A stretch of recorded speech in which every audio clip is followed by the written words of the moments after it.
Hello friends, बागड़ो SB के YouTube channel पर आप सभी का स्वागत है। आज बात करेंगे हम 18 और 19 मई को जितने भी करंट अफेयर की घटनाएं घटित हुई है उन सभी मुद्दों पर आपके साथ डिस्कस किया जाएगा जो ऑल कॉम्पिटिटिव एग्जाम से संबंधित इम्पोर्टेंट साबित होंगे। फ्रेंड्स, एक बार वीडियो को आप शेयर करें, जितने भी आपके ग्रुप है सोशल मीडिया उन सभी में एक बार शेयर कर दें और पहली बार विजिट कर रहे हैं तो चैनल को सब्सक्राइब करें। अपने दोस्तों को, अपने जितने भी एग्जाम की दृष्टि से प्रिपरेशन कर रहे हैं उन सभी को इस बागड़ो एसबी के यूट्यूब चैनल पर लाने के लिए सजेस्ट करें, अपनी कर्तव्य का निर्वाह भी करें। फ्रेंड्स, आज हम बात करेंगे 18 और 19 मई के करंट अफेयर की। करते हैं अपनी क्लास को शुरू। एक बार वीडियो को शेयर जरूर कर दें। पहला क्वेश्चन है स्क्रीन पे, पुतिन को झटका देते हुए किन पड़ोसी देशों ने सैन्य गठबंधन नाटो में शामिल होने के लिए आवेदन जमा किए हैं? रूस के किन पड़ोसी देशों ने सैन्य गठबंधन नाटो में शामिल होने के लिए आवेदन जमा किए हैं? दोनों एक क्वेश्चन दो तरीके से पूछा जा सकता है। तो वो देश है फ्रेंड्स फिनलैंड और स्वीडन। हाल ही के अंदर फिनलैंड और स्वीडन ने नाटो में शामिल होने के लिए आवेदन किया है। देखते हैं इनके बारे में डिटेल। अमेरिकी दबदबे वाले सैन्य गठबंधन नाटो की सदस्यता के लिए फिनलैंड और स्वीडन ने आवेदन कर दिया है। दोनों देशों ने ये आवेदन नाटो सेक्रेटरी जनरल जेंस स्टोलटनबर्ग को सौंपा है। तो नाटो के सेक्रेटरी कौन है, उनका नाम भी आपको ध्यान रखना है, जेंस स्टोलटनबर्ग। नाटो में 18 मई 2022 तक 30 सदस्य हैं और इसका मुख्यालय जो है ब्रुसेल्स बेल्जियम के अंदर है नाटो का। स्वीडन के बारे में बात करें तो स्वीडन की राजधानी स्टॉकहोम है और पीएम जो है मैग्डलेने एंडरसन है स्वीडन के। और फिनलैंड की अगर बात करें तो फिनलैंड की राजधानी हेलेंसिकी है और यहाँ के प्रेसिडेंट जो है सोली निनेस्टो है और पीएम जो है सन्ना मारिन है। स्वीडन और फिनलैंड के नाटो से जुड़ने की घोषणा को पुतिन के लिए दोहरे झटके के रूप में देखा जा रहा है। इसका कारण यह है कि स्वीडन और फिनलैंड 200 साल से तटस्थ रुख अपनाए हुए थे और स्वीडन और फिनलैंड की घोषणा ने न सिर्फ पुतिन की अंतर्राष्ट्रीय छवि बल्कि घर के अंदर भी उसकी इमेज को धक्का पहुंचाया है। दरअसल यूक्रेन पर पुतिन की सैन्य कार्रवाई के बाद स्वीडन और फिनलैंड अपनी सुरक्षा को लेकर चिंतित है और उनके नाटो से जुड़ने की सबसे प्रमुख वजह यही मानी जा रही है। नाटो के मुद्दे पर ही रूस ने किया यूक्रेन पर हमला। दिसंबर 2021 की बात कर रहे हैं। यूक्रेन ने अमेरिकी दबदबे वाले सैन्य गठबंधन नाटो से जुड़ने की इच्छा जाहिर की थी। पुतिन को यूक्रेन की ये कोशिश नागवार गुजारी और उन्होंने कीव पर 24 फरवरी 2022 को हमला कर दिया था। ये नाटो में जाने की कोशिश में लगे यूरोपीय देशों के लिए पुतिन की चेतावनी थी। हालांकि यूक्रेन में युद्ध के करीब 3 महीनों के बाद हालात अब बदल गए हैं। पुतिन के लिए ये होगा झटका। दरअसल यूक्रेन पर हमले के बावजूद रूस नाटो से जुड़ने के इच्छुक अन्य देशों को ऐसा करने से रोकने में नाकाम होता जा रहा है। नाटो से जुड़ने से रोकने के लिए रूस की आक्रामक रणनीति कारगर होती नहीं नजर आ रही है। उल्टे हाल ही के वर्षों में रूस की बढ़ती आक्रामकता को ही फिनलैंड और स्वीडन जैसे लंबे समय से तटस्थ रहे देशों के नाटो के पाले में जाने की सबसे प्रमुख वजह मानी जा रही है। तो आप समझ गए होंगे कि हाल ही के अंदर जो फिनलैंड और स्वीडन जो है नाटो की सदस्यता क्यों ग्रहण कर रहा है, इसकी वजह सारी जो हाल ही के अंदर यूक्रेन और रूस विवाद चल रहा है उसको लेके बनी हुई है। नेक्स्ट क्वेश्चन है फ्रेंड्स, हाल ही के अंदर इंटरनेशनल म्यूजियम डे अंतर्राष्ट्रीय संग्रहालय दिवस कब मनाया जाता है? तो प्रतिवर्ष 18 मई को अंतर्राष्ट्रीय संग्रहालय दिवस मनाया जाता है। 2022 की थीम क्या थी? संग्रहालयों की शक्ति, पावर ऑफ म्यूजियम, ये इसकी थीम थी। इस दिवस की घोषणा international council of museum ICOM ने 1977 में की थी। ये दिन किसी भी संस्कृति में संग्रहालयों के महत्व को उजागर करने के लिए मनाया जाता है। नेक्स्ट है थोक महंगाई दर ने एक दशक से ज़्यादा वक्त का रिकॉर्ड तोड़ दिया है। अप्रैल 2022 में ये दर कितनी थी? या इसी क्वेश्चन को इस तरह से पूछा जा सकता है, एक दशक से ज़्यादा का रिकॉर्ड तोड़कर थोक महंगाई दर अप्रैल 2022 में कितनी रही? तो थोक मूल्य जो महंगाई दर है 2022 अप्रैल 2022 में वो 15.08% रही है फ्रेंड्स। महंगाई का आंकड़ा काफ़ी खतरनाक आया है। अप्रैल 2005 के बाद ये सबसे ज़्यादा है। आप कहेंगे कि कुछ दिन पहले ही महंगाई का आंकड़ा आया था और उसने 8 साल का रिकॉर्ड तोड़ दिया था, तो ये क्या था? ये भी आपके जहन में होगा, हमने करंट अफेयर की क्लास में देखा है। तो पिछला आंकड़ा खुदरा महंगाई दर का था। पीछे जो अभी हमने रिसेंटली 3-4 दिन पहले करंट अफेयर में पढ़ा था, वो खुदरा महंगाई दर का आंकड़ा था। खुदरा महंगाई दर अप्रैल 2022 में वर्ष 2014 के बाद सबसे ऊंचाई पर यानी 7.79% रही थी, जो पीछे करंट अफेयर में हमने देखा।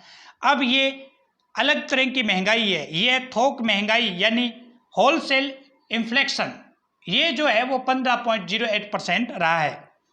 नया रिकॉर्ड जो 15.08 बन गया है होलसेल प्राइस इंडेक्स का, लगातार 13वां महीना है जब 2 डिजिटल से ऊपर महंगाई है, मतलब 10% से भी ज़्यादा है। अप्रैल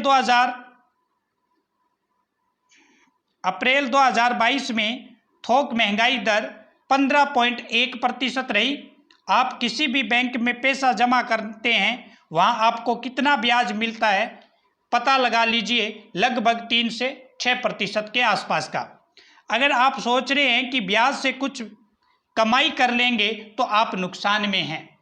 महंगाई की वजह से बैंक में मौजूद पैसा दरअसल बढ़ नहीं रहा है, बल्कि उसकी वैल्यू कम हो रही है, क्योंकि इससे तेजी से महंगाई बढ़ रही है। महंगाई कम करने के लिए आरबीआई ने 40 बेसिस पॉइंट रेपो रेट बढ़ाया था, लेकिन ये भी बेअसर रहा। अब विशेषज्ञों का कहना है कि आरबीआई रेपो रेट और बढ़ा सकता है, ऐसा मानना है। प्रोडक्ट अप्रैल 2022 मार्च 2022 तक जो ईंधन और बिजली थी उसका जो है 7.866%, मैन्युफैक्चरिंग प्रोडक्ट जो है वो 10.85% और फूड प्रोडक्ट जो था वो 8.8%। इनसे ये आंकड़े आप देख सकते हैं लगातार बढ़ते जा रहे हैं। सवाल ये कि महंगाई की वजह क्या है? आर्थिक विशेषज्ञ आलोक जोशी का मानना है कि महंगाई की सबसे बड़ी वजह है बला की गर्मी। ये जो गर्मी पड़ रही है उसकी वजह से अप्रैल 2 में गर्मी 122 साल का रिकॉर्ड तोड़ दिया है। इसकी वजह से जो भी खराब होने वाले आइटम हैं, जैसे सब्जी, फल, दूध के दाम अचानक बढ़ गए और गेहूं की फसल पर नुकसान हुआ है। उत्पादन कम होने का अनुमान है। कुछ वक्त पहले नींबू की बात कर रहे थे और कुछ सस्ता हुआ, लेकिन अभी भी एक नींबू 20 रुपये का मिल रहा है। इसका भी असर है, महंगाई यहाँ पहुँच गई है। जो किसान इन पर महंगाई का असर हुआ था उन्होंने इसे आगे बढ़ा दिया। इसके अलावा पेट्रोल, डीजल, गैस का अंतर्राष्ट्रीय बाजार पर कीमतें बढ़ती जा रही है। अंतर्राष्ट्रीय परिस्थिति की वजह से महंगाई कैसे बढ़ी, इसके पीछे रूस यूक्रेन विवाद भी माना जा रहा है। शुरू में रूस ने जब हमला किया था तो लग रहा था कि वो बड़ी ताकत है और तुरंत ही इसे जीत जाएगा, लेकिन अब लगता है कि रूस भी उलझ गया है, फंस गया है। यूक्रेन तो बर्बाद हो गया, लेकिन रूस भी फंसा हुआ है। इसकी वजह से भी पूरी दुनिया इसके जाल में गुंथी हुई है। मेटल, क्रूड ऑयल और गैस की कीमतें बढ़ी है। रूस और यूक्रेन गेहूं का बड़ा उत्पादक है, लेकिन विवाद की वजह से वह निर्यात नहीं कर पा रहा है। यही वजह है कि गेहूं के निर्यात पर सरकार को प्रतिबंध लगाना पड़ा। हालांकि सरकार ने अब यह भी कहा है कि जिनका कंसाइनमेंट हो चुका है उतना गेहूं जाने दिया जाएगा। भारतीयों ने गेहूं का निर्यात बंद किया तो दुनिया में गेहूं का रेट बढ़ गया है। इसका असर यहाँ घूमकर आने वालों का है। तो ये महंगाई बढ़ने का कारण है फ्रेंड्स। आप देख सकते हैं थोक मूल्य जो सूचकांक हाल ही में जारी किया गया। नेक्स्ट क्वेश्चन है, देश के पहले अमृत सरोवर का उद्घाटन किस जिले के अंदर हुआ है? हाल ही में देश का जो पहला अमृत सरोवर है इसका उद्घाटन रामपुर के अंदर किया गया है फ्रेंड्स। उत्तर प्रदेश के जिले रामपुर के ग्राम पटवई में देश का पहला अमृत सरोवर स्थापित किया गया है। इसका उद्घाटन केंद्रीय अल्पसंख्यक कार्य मंत्री मुख्तार अब्बास नकवी और उत्तर प्रदेश के जल शक्ति मंत्री देव सिंह के द्वारा 13 मई 2022 को किया गया। रामपुर में अमृत सरोवर मूल रूप से 789 तालाबों में से एक है, जिनका उत्तर प्रदेश सरकार ने अभी निर्माण कर रही है। इस सरोवर के निर्माण में लगभग 60 लाख रुपए खर्च किए गए हैं। अमृत सरोवर सरकार ने आज़ादी के अमृत सरोवर योजना के तहत तालाबों को अमृत सरोवर के रूप में विकसित करने की शुरुआत की थी। इसके तहत देश के हर जिले में अमृत सरोवर बनाया जाएगा। यह अमृत सरोवर पर्यावरण को संरक्षित रखेगा और पानी को कंजर्वेन करता रहेगा। बोटिंग करने की सुविधा भी यहाँ उपलब्ध है।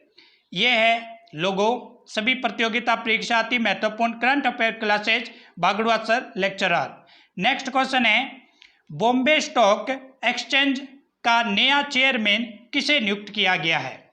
तो बॉम्बे स्टॉक एक्सचेंज SBI का जो नया चेयरमैन है उसको नियुक्त किया गया फ्रेंड्स SS मुंद्रा को।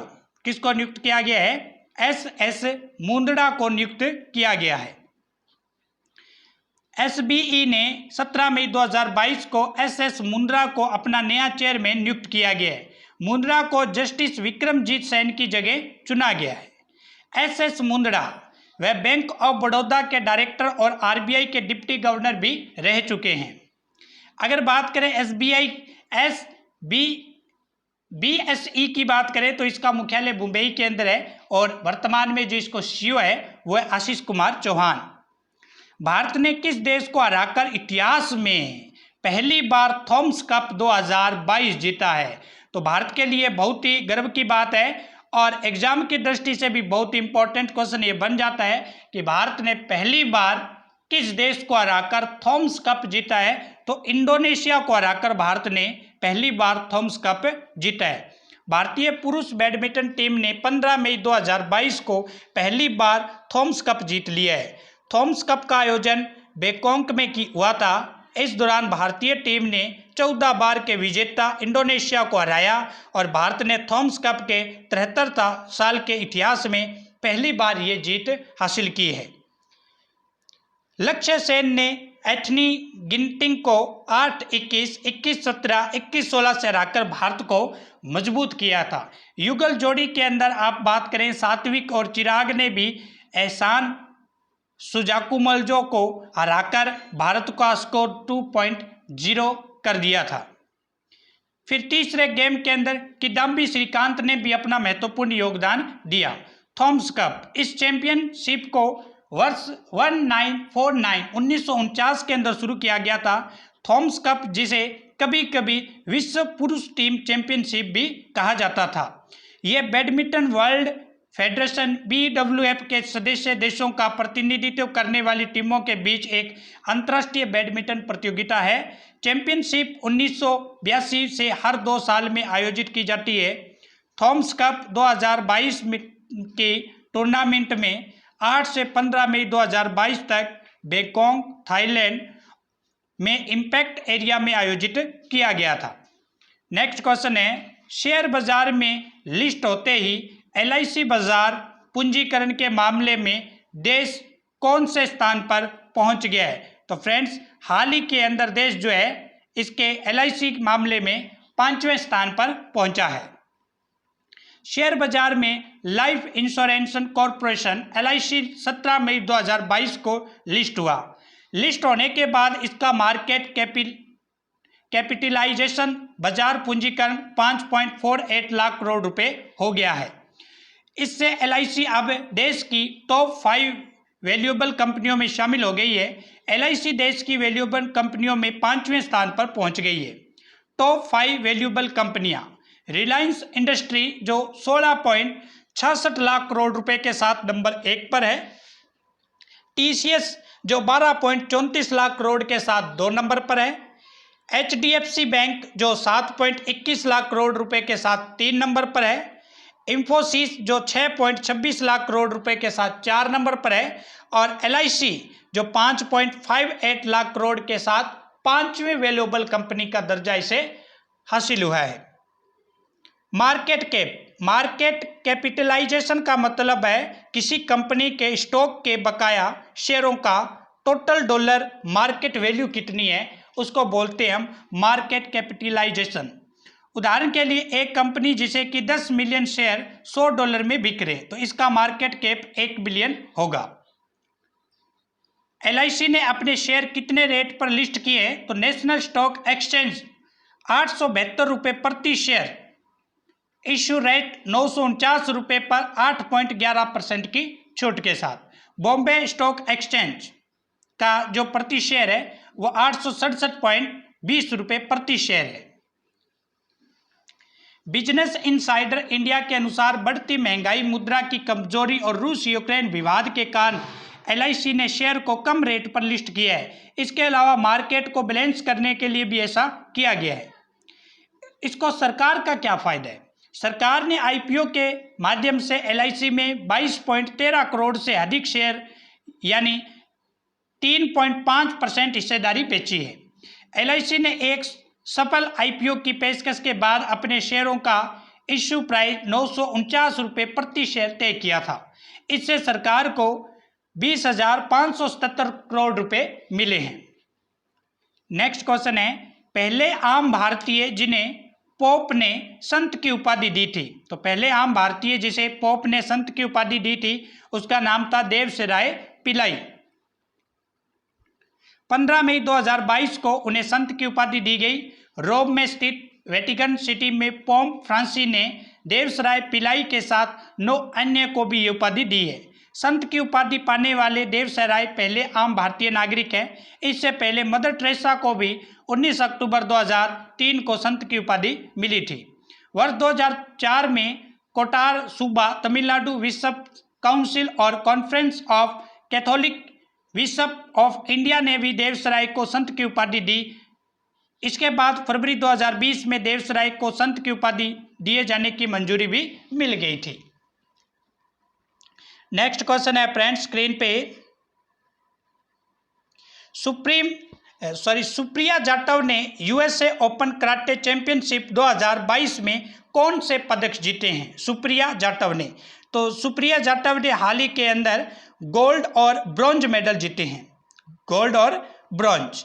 USA ओपन कराटे चैंपियनशिप में सुप्रिया जाटव ने 2 मेडल जीते हैं। उन्होंने गोल्ड मेडल टीम स्पर्धा में जीता है और इस स्पर्धा में उनके साथ दीपिका धीमान, अनिकेतन गुप्ता भी थे और तीनों को संयुक्त रूप से गोल्ड मेडल मिला है। सुप्रिया जो है वो मध्य प्रदेश की रहने वाली है। भारत ने USA ओपन कराटे चैंपियनशिप 2022 में कितने गोल्ड मेडल जीते हैं? तो भारत ने टोटल 5 गोल्ड मेडल जीते हैं फ्रेंड्स। भारत ने USA ओपन कराटे चैंपियनशिप में 5 गोल्ड मेडल जीते हैं। भारत इस चैंपियनशिप की 5 अलग अलग कैटेगरी में गोल्ड जीत चुका है। USA open karate championship 2022 Las Vegas America के अंदर 13 से 17 मई अप्रैल 2022 को आयोजित हुए थे।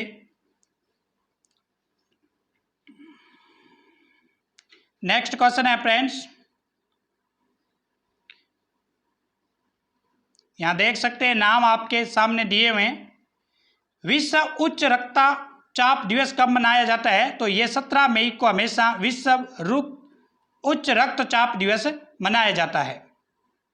उच्च रक्तचाप को साइलेंट किलर के नाम से भी जानते हैं। और 2022 की जो थीम थी measures you blood pressures accurately control it live लॉन्गर्स, तो ये 2022 की थीम थी measures your blood pressures accurately control it live लॉन्गर्स। 2022 की ये थीम थी। रक्त साइलेंट किलर के नाम से भी जानते हैं, जो 17 मई को प्रतिवर्ष मनाया जाता है। भोजन में नमक का सेवन सीमित करने और फलों और सब्जियों का सेवन बढ़ाने जैसे जीवन शैली में बदलाव के माध्यम से सामान्य आबादी में उचित रक्तचाप बनाए रखना बेहद फायदेमंद है। तो ये था फ्रेंड्स 16, 17 और 18 मई का करंट अफेयर जो हमने आपके साथ बात की है। सभी प्रतियोगिता परीक्षा के लिए ये इम्पोर्टेंट है। भागड़ू एसबी के यूट्यूब चैनल पर प्रतिदिन करंट अफेयर की क्लास अपलोड की जाती है। तो ज़्यादा से ज़्यादा वीडियो को शेयर करें और चैनल को सब्सक्राइब जरूर कर लें। फ्रेंड, कल मिलेंगे न्यू टॉपिक के साथ। थैंक यू दोस्तों।